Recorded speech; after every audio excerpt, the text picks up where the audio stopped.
We find ourselves at the coastline at Monknash, and behind us we have a naturally occurring face, a glacial build-up from beyond 12,000 years ago.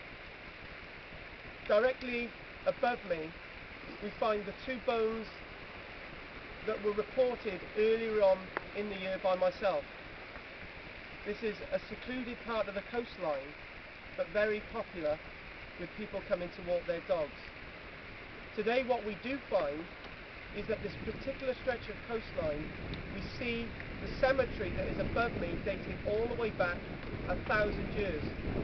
The bones themselves that were discovered a few months back are of an individual that passed away probably in the 1200s. Just because the bones are orientated south-north, it doesn't mean to say that this person wasn't Christian. The other radiocarbon dates for this area give this cemetery a much later date, but those radiocarbon dates are usually very wrong. These bones themselves should have been lifted by the Glamorgan-Gwent Archaeological Trust that actually has an exhumation license to do so. They have failed to do so, and in doing so they have allowed these bones to be shown against the public decency of the individual buried here. These bones themselves tell us the story of erosion up and down our coastline.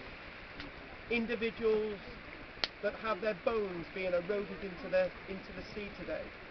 It's all part of a natural process. This individual, part of the community that lived here in the 1200s. We also find along this coastline other sites being eroded into the sea. The Iron Age hill forts, other sites from a variety of periods that we see represented on our coastline.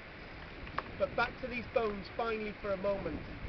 They tell us a story of an individual's life coming full circle, where 800 years ago this guy, probably in his late 20s, probably a monk as part of this community, this monastic community, passed away, natural causes. The bone structure is very fine.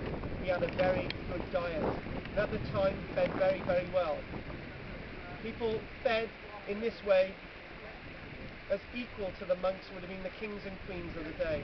So had a good diet, good bone structure. That's how we know that this individual was in their late 20s. This is KARL-JAMES LANGFORD reporting along the Vale of Glamorgan coast for Archaeology CYMRU. Thank you.